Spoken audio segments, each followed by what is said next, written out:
So hello everyone, नमस्कार। सभी का स्वागत है हमारे आज के इस अमेजिंग सेशन में, जहां पर मैं लेके आया हूं सीए फाउंडेशन में 26 के खतरनाक बच्चों को, जिन्हें हम टॉपर्स कहते हैं, जिन्होंने बहुत डिफरेंट चीजें करी जो हम सोचते हैं, और जिन्होंने जो रिजल्ट आया था कल का, वहां पे ऑल इंडिया रैंक लाए। एंड अकाउंट्स के सब्जेक्ट में तो काफी बच्चों के यहाँ पे 90 प्लस मार्क्स भी आए हैं। तो आज के सेशन में ना, मैं उन बच्चों के साथ बात करने वाला हूँ कि उनकी क्या डिफरेंट स्ट्रेटेजीज थी जिसकी वजह से उनका ऑल इंडिया रैंक आया, उनके अकाउंट्स में इतने जबरदस्त नंबर आए। सो दैट मेन जो होता है वो ये होता है कि जो आने वाले बच्चे हैं, जो अपने पास सितंबर में जैन के लिए तैयारी कर रहे हैं, उन सभी बच्चों को कहीं ना कहीं इनसे कुछ इंसाइट्स मिल जाए, और वो भी उन चीजों को फॉलो कर सके, और उनका उन्हें कल को बेनिफिट मिल जाए। तो यहाँ पर मैं, हमारे पास काफी सारे बच्चे जुड़े हैं। तो मैं एक एक करके बच्चे का नाम ले लूंगा। वो अपना रैंक और अकाउंट्स के मार्क्स बताते जाना है, मतलब ना वो मैं चाहूंगा। तो सबसे पहले विहान बेटा, आप बता दीजिए। Yes sir. मेरा ऑल इंडिया रैंक 8 है। एंड मुझे अकाउंट्स में आए हैं 89 मार्क्स। ग्रेट यार, ग्रेट। हासिनी बेटा, आपके? सर मैं ऑल इंडिया रैंक 16 और मुझे अकाउंट्स में 91 आए हैं। Great. So Shantanu is also here with us. Sir मेरा ऑल इंडिया रैंक 13 है और मुझे अकाउंट्स में 92 मार्क्स है। बहुत बढ़िया। गर्व गोयल बेटा, आप? Sir, I scored 80 marks in accountancy, and sir, I secured 19th rank. 19 rank, great. And Vaibhav भी है, पर वैभव के साथ आपको दो फेसेस दिख रहे होंगे, वो मैं बताता हूँ। पहले वैभव, आप बोलो। सर मेरा ऑल इंडिया रैंक 15 है और मुझे अकाउंट्स में 88 मार्क्स आए। ग्रेट। एंड उनके साथ है विवेक, उनके ब्रदर। सो आप भी बता दो यार, अपने मार्क्स बता दो। आप एग्रीगेट बताना, मुझे पता है विवेक का रैंक नहीं है, थोड़े नंबर से रह गया। बट विवेक अपने मार्क्स बताओ, एग्रीगेट और अपने अकाउंट्स के मार्क्स। सर मेरा अग्रीगेट 337 आया है सर। एआर 24 मार्क्स से रह गया। एयर और 20। अच्छा। और अकाउंट्स में 91 आया है सर। क्या बात है यार। देखो, मैं सच्ची बता रहा हूँ, एक प्रोफेशनल एग्जाम के अंदर में आप लोगों ने, मतलब काफी सारे बच्चों के यहाँ पे 90 प्लस मार्क्स आए हैं, वो अपने आप में बहुत बड़ी बात है। एंड कुछ ना कुछ ऐसी चीजें होती है जो आप लोगों ने फॉलो करी है, इंप्लीमेंट करी है, जिसकी वजह से आपके यहाँ पे नंबर आए। एंड वो हमारे पास वो रैंक भी दिख रहा है। तो यहाँ पर मैं ना, हम स्टार्ट करते हैं अबाउट द फैक्ट कि सबसे पहले आते हैं, जब आप फर्स्ट फेज में आते हैं, दैट द प्रिपरेशन फेज। तो मैं वहां पे एक बार स्टार्ट करता हूँ बातचीत जो है। तो वैभव बेटा, आप मुझे जरा ये बताइए, मैं एक एक करके रैंडम क्वेश्चन पूछूंगा, ठीक है? वैभव, आप बताइए कि जब आपके पास में सबसे पहले आपने स्टार्ट करी थी प्रिपरेशन, तो अकाउंट्स में आपने उसे कैसे टेकअप किया था during the classes? Sir majorly मैंने 12th के साथ चालू कर दिया था सीए फाउंडेशन का तैयारी। तो जैसे 12th में सर स्कूल में जो पढ़ाते थे और जो मतलब शुरुआत में जो आपने पढ़ाया था संपूर्ण सितंबर 25 बैच में, वो 11 से सिमिलर था। तो वो हम्म। शुरुआत में थोड़ा इजीली चला गया। फिर बाद में जैसे जैसे मतलब आपका पेस 12th स्कूल के पेस से ज्यादा फास्ट था। तो हम लोग स्कूल से आगे ही रहते थे। तो मतलब आपकी क्लासेस मैं रिकॉर्डेड देखता था। और सपोज आपकी क्लास देखी है तो अगली क्लास देखने से पहले जो आपने होमवर्क दिया वो पूरा कंप्लीट करके या अगली क्लास देखता था, भले ही एक दो दिन का डिले भी हो जाए। पर हाँ। वो इंश्योर करता था ताकि क्या वो क्वेश्चंस पूरे हो जाते थे, कॉन्सेप्ट भी क्लैरिटी से मालूम पड़ जाता था। तो वही मेन था क्लासेस के टाइम का स्ट्रेटेजी। क्लासेस टाइम पे। तो साथ में हमारे पास विवेक भी है। तो विवेक, मुझे बताओ कि होमवर्क आप साथ साथ करते थे, और वो कितना इंपॉर्टेंट प्ले करता है, मतलब आपके पास में, कि होमवर्क साथ साथ करते रहना, मतलब जब आप सब्जेक्ट पढ़ रहे होते हो। सर मेनली तो क्या है, होमवर्क में क्वेश्चंस ज्यादा रहते हैं सर। तो उससे अपना फ्लो बैठ जाता है, और अकाउंट जैसे सब्जेक्ट में फ्लो तो बहुत इंपॉर्टेंट है सर। मतलब आपका फ्लो टूट जाए तो स्पीड भी नहीं आती और वो मजा आता है। जब वो फ्लो के साथ करते तो अलग ही मजा आता है अकाउंट्स में, मतलब ऐसे एकदम करते जाओ ऐसे लगता है सर। मैं तो ये बोलता हूँ कि मैं तो वैसे भी थोड़ा बदनाम हूँ होमवर्क ज्यादा देने में यार। तो बच्चे नहीं सर, थोड़ा पर सा वो उस चीज इफेक्टिव है को सर। लेके बोलते हैं, बट एट द एंड मेरे को ऐसा लगता है उसी का आप लोगों को बेनिफिट भी मिलता है बाद में जाके, कहीं ना कहीं। वो प्रैक्टिस अगर आप अपने एंड से करते हैं, तो आपको कल को जाके बेनिफिट मिलता है, अदरवाइज वो बेनिफिट नहीं मिल पाता हाँ है। सर। एंड जब एक बार सिलेबस कर लेते हो, तो उसके बाद आता है आपका रिवीजन फेज।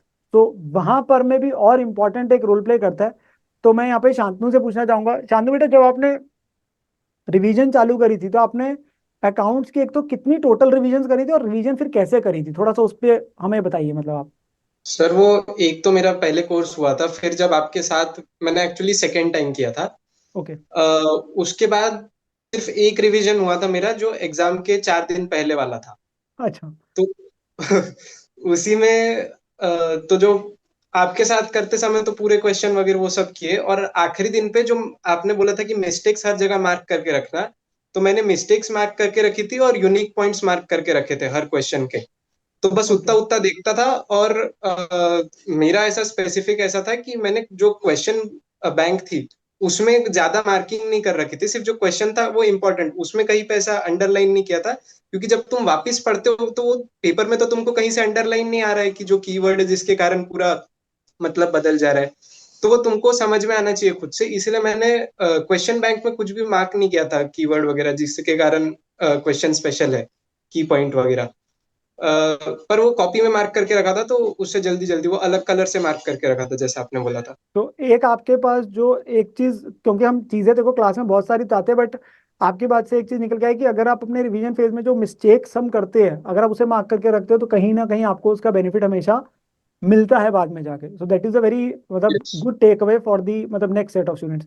और मैं पूछना चाहूंगा, विहान से मैं पूछता हूँ जरा ये अगला सवाल जो है।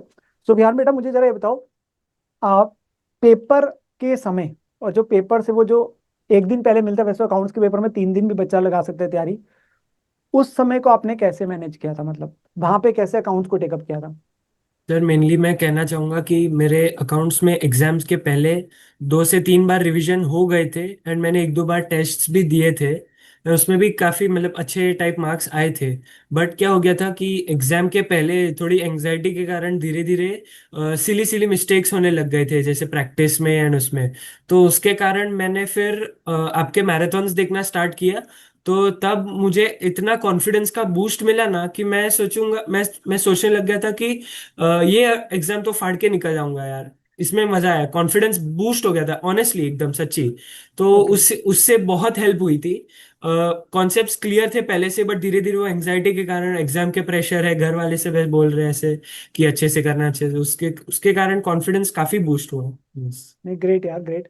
एंड हासिनी, मैं आपसे पूछना चाहूंगा, obviously there will be certain moments जब आप लो फील करते हैं ड्यूरिंग योर प्रिपरेशन, तो आपने उस समय अपने आप को मोटिवेटेड कैसे रखा कि यार मुझे चलो सीए फाउंडेशन करना है, मुझे क्रैक करना है? देखो रैंक तो चलो बात की बात है, बट ड्यूरिंग दैट फेज आपको नहीं होता कि आप रैंक लेके आओगे, वो तो आपके पास हम्म। आपके एफर्ट्स का एक तरीके से बाय प्रोडक्ट है, एक रिजल्ट आ रहा है। But during that phase there will be certain moments की जब आप लो फील करते होंगे, तो आप वहां से कैसे बाहर आए? आपको किस चीज ने मोटिवेट रखा?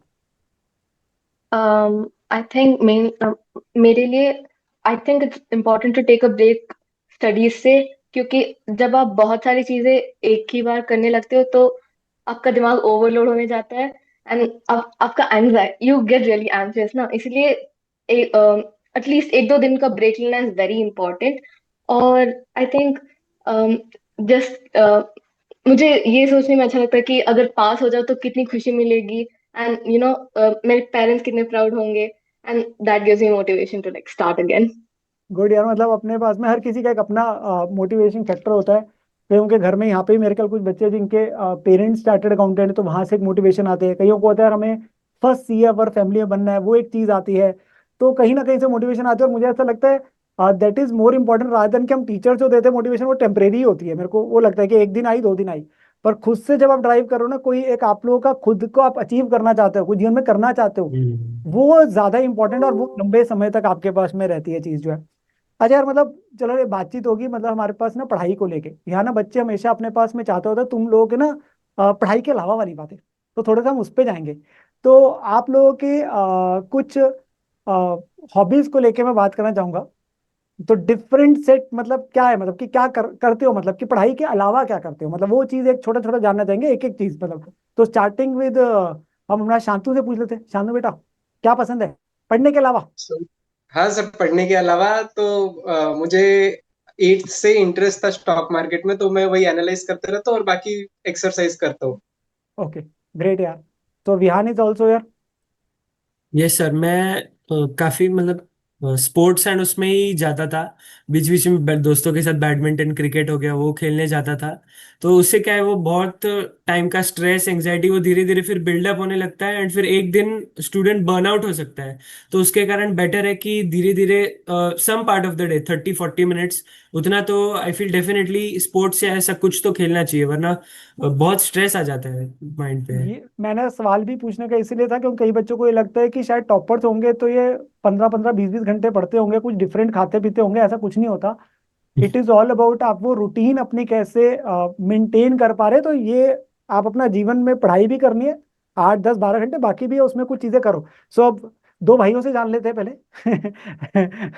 वैभव एंड विवेक, तो आप बताइए जरा। हाँ सर, सर मुझे पढ़ाई के अलावा मेजरली बुक्स पढ़ना, कोई भी नॉन फिक्शन बुक्स या ऑटोबायोग्राफीज वगैरह, और पियानो बजाना, चेस खेलना, गाने सुनना, मेजरली यही पसंद था।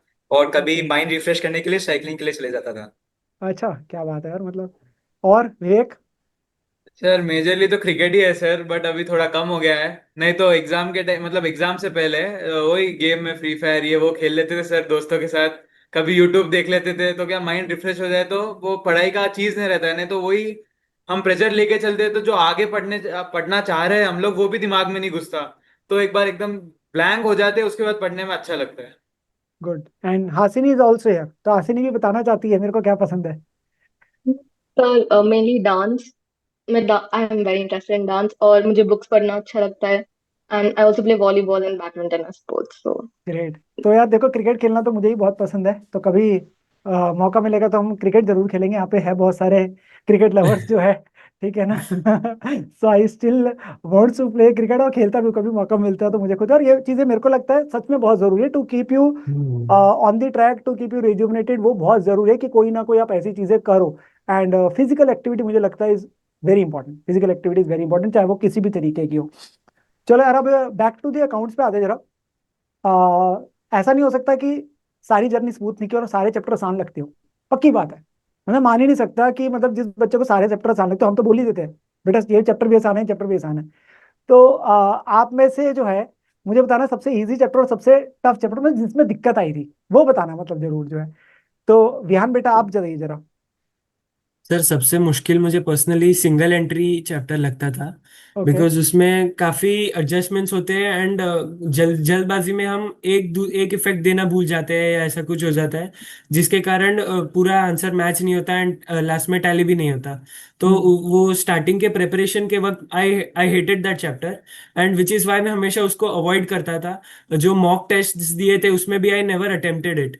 But hmm. फिर एग्जाम के माहौल में एंड एक दो ट्रिकी एडजस्टमेंट्स दूसरे क्वेश्चंस में थे, जिसके कारण I had to go for single entry in the main exam. But fortunately वो राइट ही निकला था, एंड टैली भी हो गया था। Thankfully I didn't miss anything. तो या आई फील कि धीरे धीरे मैंने लास्ट लास्ट में भी उसके प्रैक्टिस किए थे सम्स काफी।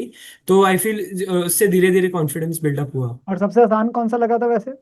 सर सबसे आसान तो वो accounting process, journal ledger trial यार उसके बैलेंस अलावा वो ही वाले। रखना। देखो, अब अगर ये बोलोगे ना कि लेजर ट्रायल बैलेंस सबसे आसान था, तो मैं मानूंगा नहीं। तो फिर दूसरे रेक्टिफिकेशन और बीआरएस ये दो आसान लगते अच्छा। थे, क्योंकि ग्रेट ये ग्रेट। 11th 12th में भी किए हुए थे, तो थोड़ा बेस बिल्डअप ठीक हुआ है। था। एंड देन इज शांतनु, आप बताओ यार, मतलब टफ और आसान सबसे। सर सबसे टफ मुझे लगा था डेप्रिसिएशन, क्योंकि उसमें वो डेट्स का प्रॉब्लम था। हाँ। तो हम्म। एक्चुअली उसके बाद में मैंने वो अप्लाई करना चालू किया मिस्टेक लॉग, तो एक एक मिस्टेक देखता था, उसको हर क्वेश्चन के बाद सॉल्व करने लगता था। तो फिर डेप्रिसिएशन इजी हो गया मेरे लिए। और उसके बाद तो फिर जैसे उसने बोला सिंगल एंट्री, तो सिंगल एंट्री में टाइम तो लगता है, पर वो क्योंकि आपने 2 चैप्टर पहले फाइनल अकाउंट्स और एनपीओ कराया था, तो वो बेस बहुत अच्छा बन गया था, तो वो हार्ड नहीं लगा। टाइम लगता था। इजी तो फिर मुझे शायद सबसे आसान फाइनल अकाउंट्स ही लगा उसमें, ओके। क्योंकि चलो वो बेस बना हुआ था 11th 12th का। देखो, सवाल पूछने के पीछे इसलिए कारण है क्योंकि जो लिसनर्स होंगे उन्हें लगता होगा अच्छा अकाउंट्स में 90 मार्क्स आए, इनको तो सारा सिलेबस आसान लगता होगा। It is not about that यार, हर बच्चा उस फेज से गुजरता है। तो आप लोगों को जो लिसनर्स है उनको पता चलेगा अच्छा इनको चैप्टर टफ लगे थे, शायद लगते भी रहे होंगे, but they cope up. And उसके बाद भी रिजल्ट आ गया। तो नेक्स्ट हमारे पास ये जो हमारे पास दो भाई, दोनों तो भाई। तो वैभव एंड विवेक, आप बताइए जरा अपने अपनी तरफ से। सर जो मेजर डिफिकल्ट लगा वो सिंगल एंट्री और एनपीओ, अच्छा। और इन्वेंट्रीज में वो जो टैली करने का था, देखो मतलब जो मैंने सवाल उल्टा तो एडजस्टमेंट्स। नहीं पूछ लिया? तुम्हें कहना चाहिए सर बस सारा सिलेबस टफ था, बस ये वाले एक दो आसान थे। नहीं नहीं सर, मतलब ये मेरे को थोड़ा ट्रिकी लगा। बाकी ठीक है। बाकी सब रीजनेबली इजी थे, 11th वाले ज्यादा इजी लगे। ओके। एंड विवेक आपका? सर सबसे इजी तो कंपनी अकाउंट्स लगा सर। अच्छा। और टफ मैं कहना चाहूंगा कि 3-4 चैप्टर में छोटे छोटे टॉपिक्स है, जैसे इन्वेंट्री में इसने कहा, उसमें कंफ्यूजन हो जाती थी क्योंकि वर्डिंग्स कभी कभी अलग अलग रहती थी, तो वर्ड प्ले हाँ। में हम फंस जाते थे। यस। बाकी ये death and death and retirement and death, तो जॉइंट लाइफ पॉलिसी में कभी कभी कंफ्यूज हो जाता था मैं। हम्म। सेम वो भी वर्ड वर्ड प्ले के वजह से, बाकी तो सब बरोबर ही थे सर। तो गर्व हमारे साथ जुड़ रहे हैं। गर्व बार बार इनका डिस्कनेक्ट हो रहा है, कनेक्ट हो रहा है। तो गर्व बेटा, आपको हाँ जी कौन सा सर। चैप्टर सबसे मुश्किल लगा और सबसे आसान? सर सबसे आसान तो बीआरएस लगता था सर। हाँ हाँ हाँ हाँ। और और सर सबसे सबसे टफ में sir single entry. Single entry मुझे लगता है सबकी पेन है, वो कहने को सिंगल एंट्री है बस वो, है ना? हाँ सर, उसमें कई बार होता नहीं था सर, बट एग्जाम में जब आया तो वही सोल्व सबसे पहले हो पाया सर। ठीक है। हासिल नहीं आपका बेटा? सर डिफिकल्ट इन्वेंट्री जैसे सबने कहा था, इट्स ट्रिकी, वर्ड प्ले में बहुत डिफिकल्टी है। एंड एनपीओ बहुत लंबी क्वेश्चन है, बट इजी कंपनी अकाउंट्स। वो दो सबसे आसान चार है। जर्नल एंट्री लिखो, आपको मार्क्स आ जाते हैं, तो इट्स हाँ फाइन। सही बात है, मतलब वो टाइम भी कम लेता है, तो कहीं ना कहीं वो चीज़ हाँ देता है। ओके। नेक्स्ट, मतलब ज़्यादा लंबा नहीं रखेंगे। नेक्स्ट मैं आप लोगों के साथ ये जानना चाहूंगा, how important is giving test? So आप में से जिन्होंने टेस्ट दिए हैं, मतलब मेरे को एक बार के लिए वो पता चल जाए और उनको क्या लगा कि उससे कितना उनको बेनिफिट मिला है। ठीक है ना? सो वैभव एंड विवेक, आपने टेस्ट दिया बेटा? हाँ सर, वो पीडब्ल्यू की जो मास्टर टेस्ट सीरीज थी ना सर, हाँ। 50 मार्क्स वाली दो और 100 मार्क्स वाली, तो वो ओके। चारों टेस्ट दिए थे। हाँ, तो 50 मार्क्स वाले में दोनों में मुझे फुल आए थे, और बाकी 100 मार्क्स वाले में 85 to 95 के बीच में मार्क्स स्कोर रहता था। तो ओके। हेल्पफुल था, मतलब टाइम मैनेजमेंट में ज़्यादा हेल्प हुआ। और मतलब क्वेश्चंस ज़्यादा सिमिलर ही थे आपके बुक से, तो मेजरली टाइम मैनेजमेंट में हेल्प होता है अगर हम लोग मॉक टेस्ट पेपर देते हैं तो। ओके। एंड विवेक आपका? सर मैंने भी सेम टू सेम आपकी टेस्ट सीरीज दी थी, और मैंने जो प्रीवियस ईयर्स जितने भी क्वेश्चंस है, मतलब ठेठ जनवरी 2025 से जो भी अकाउंट्स के पेपर्स आए मैंने सारे सॉल्व किए थे, और सेम टेस्ट सीरीज भी देता था। तो मेन उसका क्या रोल प्ले करता था, चाहे मेरे को आओ नहीं आओ, जो भी मेरे को आ रहा है, जो भी मेरा टॉपिक पक्का है, उसमें मेरे हम्म। को और कॉन्फिडेंस बिल्डअप होता था, ओके। जिसके वजह से मेरी स्पीड भी इंक्रीज हुई, और मेरे को ये अंदर सेल्फ बिलीफ हुआ कि भाई मैं ये कर सकता हूँ। और मेजरली मेरे साथ क्या ये जोक मजाक हो गया था कि मैंने अच्छे से नहीं पढ़ा था कि 6 क्वेश्चंस में से 5 ही अटेम्प्ट करने हैं, अच्छा। तो मैं 3 घंटे में 6 ही करने में कोशिश करते रहता था, तो उसकी वजह से मेरी ओवरऑल स्पीड भी बढ़ गई। तो फिर मेरे को मत एग्जाम के 5 दिन पहले पता चला, अरे बाप रे सिर्फ 5 ही दे रहे हैं। तो तुम्हारा तो पेपर आधे घंटे पहले हो गया होगा, कि तुमने स्पीड तो उसके हिसाब से हाँ बनाई दस हुई थी। पंद्रह मिनट पहले हो गया था। हाँ। नहीं यार, ये तुम्हारा ये जल्दी बच्चों को हम बोलते हैं कि जो एग्जाम की एटलीस्ट जो बेसिक चीजें हैं वो आइडिया होना चाहिए, पता होना चाहिए। बट ठीक है, मतलब that is blessing in disguise for you कि आपको बेनिफिट मिला, क्योंकि आपको आदत और तेज करने की हो गई थी। सो वो एक चीज जो है वो आपके पास में रहती है। एंड एक और बच्चे से पूछ लेते हैं, मतलब शांतु, आपने दिया बेटा टेस्ट? सर पीडब्ल्यू की तो नहीं देती, मैंने पीवाईक्यू सॉल्व किए थे, सितंबर का पेपर सॉल्व किया था। ओके। अ, तो सितंबर का पेपर सॉल्व करने के पीछे लॉजिक ये था क्योंकि वो बहुत लेंदी पेपर था और थोड़ा ट्रिकी सबसे क्वेश्चंस थे मतलब उसमें। डिफरेंट पेपर पिछले आई थिंक 3-4 सालों के अंदर में सितंबर वाला पेपर था, मतलब जो डिफरेंट पेपर था। हाँ, तो उसमें कंपनीज अकाउंट का भी क्वेश्चन थोड़ा अलग ही था, वो कैश बुक और उसकी एंट्रीज सेग्रीगेट करने को। तो हम्म। उसमें फिर एक था कि तुमने गलती कर भी दी तो भी तुमको स्टेप्स के 1 मार्क्स मिलेंगे, इतना भरोसा हुआ। दूसरा कि कितना भी खराब से खराब पेपर आओ, तुम जल्दी से जल्दी खत्म करने पे ध्यान दो उसको। हम्म। ये था, भले ही तुमको पूरे नहीं मिलेंगे पर कुछ तो मिलेंगे, ऐसा माइंडसेट हो गया था उसके बाद में, कि खराब पेपर भी आए तो पूरा करना है मुझे। अ, बाकी फिर वो एक ही था, और क्वेश्चंस तो पूरे सॉल्व किए थे, बाकी अलग से टेस्ट नहीं दिया था मैंने। तो नहीं, मतलब मेरे को ये नहीं है कि आपको एक टेस्ट सीरीज स्पेसिफिकली पीडब्ल्यू की दी हो या कहीं की भी। इंपॉर्टेंट ये होता है कि अपने इनसे कोई ना कोई फुल सिलेबस टेस्ट, मेरे को ऐसा लगता है, देना is always important for the student. Because से 2 या 3 फायदे सबसे बड़े निकल के आते हैं। एक, आपकी स्पीड बढ़ती है, आपको पता चलता है can you attempt 100 marks paper within a 3 hour time frame. Secondly, आपको अपनी ऑब्वियसली गलतियों का पता चलता है। तो मेरे को ये लगता है कि आपसे बात करके कि कहीं ना कहीं टेस्ट देना इज वेरी इंपॉर्टेंट, मतलब फॉर अ स्टूडेंट। ठीक है ना?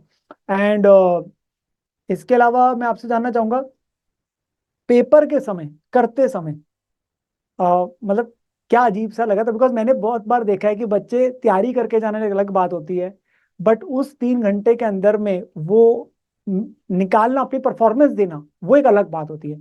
सो मतलब कोई किसी का कोई ऐसा इंसिडेंट है मतलब, या किसी पेपर में मुझे बताना चाहो कि आपको कभी लगा हो कि यार ये पेपर नहीं हो पाएगा, या कुछ गलती कर दी हो, या हमारा पैनिक मोमेंट आया हो, तो उसको कैसे हैंडल करा, बिकॉज ये बहुत बच्चों के साथ होता है। मतलब मेरे अपने किस्से हैं, मैं तो आपसे सुनना चाहता हूँ क्योंकि मेरा समय काफी हो गया है सीए करे हुए, पर आप में से किसी के साथ हुआ तो, किसी पेपर का, जरूरी नहीं अकाउंट्स का, किसी पेपर का।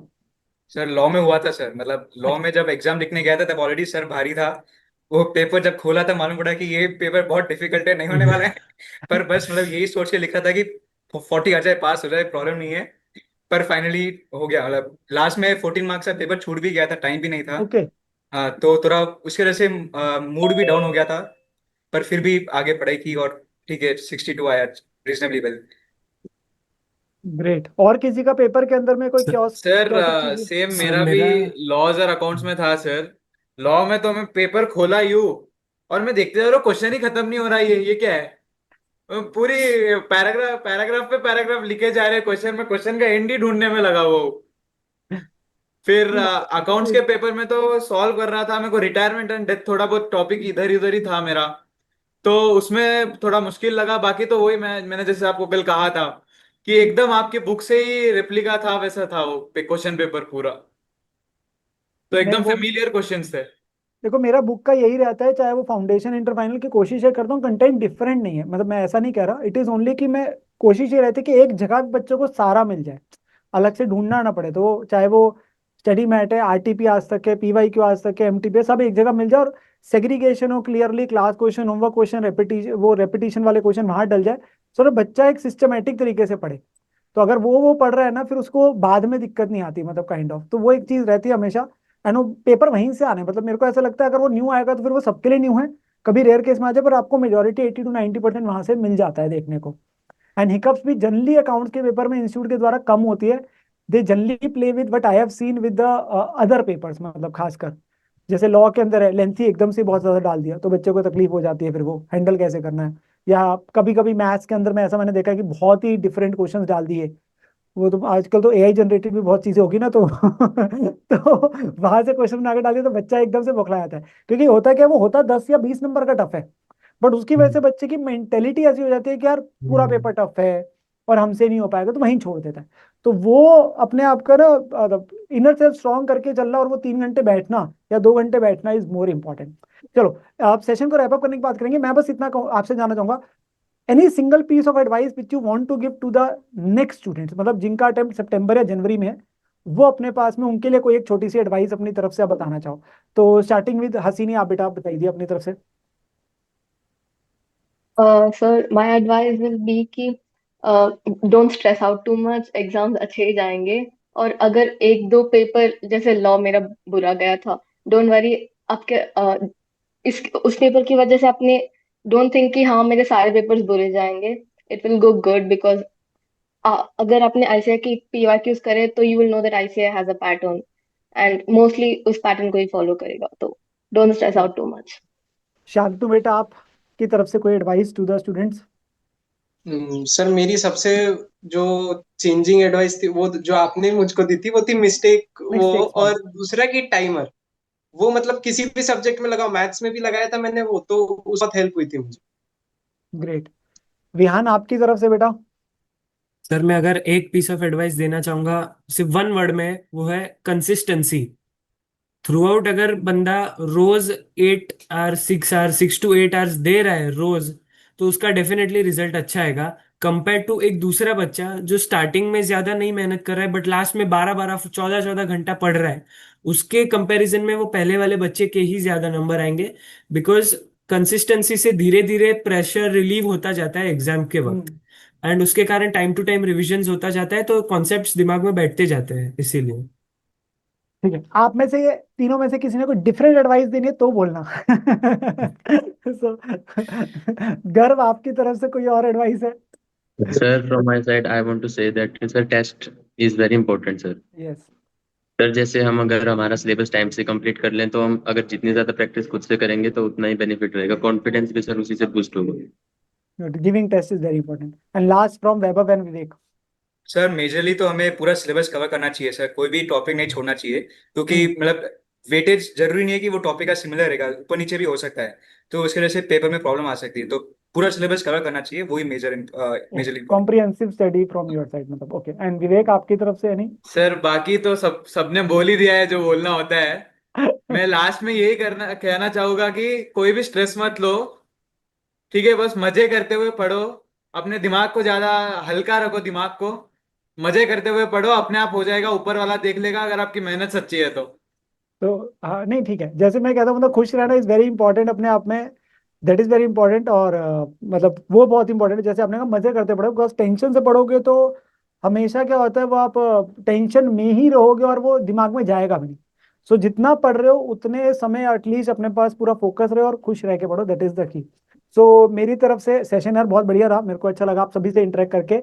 और मैं अब चाहूंगा आप सभी बच्चे मेरे साथ में इसी तरीके से ना अगले साल जब इंटर का रिजल्ट आएगा ना तो फिर से हम ऐसे ही सेशन करें, तब इंटर के रैंकर्स और टॉपर्स के थ्रू हो। बट उसके लिए जस्ट स्टे ग्राउंडेड एंड जो आप लोगों ने अपने पास एफर्ट्स फाउंडेशन में डाले वही मैं चाहूंगा कि आप सेम तरीके से एफर्ट्स हम्बल रहते हुए अपने पास इंटरमीडिएट के अंदर डालना, और जो आपने खुद चीजें बोली मैं यही चाहूंगा वो आप इंप्लीमेंट इंटरमीडिएट में भी करना, so that you get the ranks and wonderful marks in intermediate as well. So wishing you all the best मेरे प्यारे बच्चों। And जो भी बच्चों ने हमारा ये सेशन सुना है उन सभी बच्चों को मैं ये बोलना चाहूंगा कि यहाँ से आपको बहुत सारे टेकअवेज मिले होंगे इन सभी स्टूडेंट से।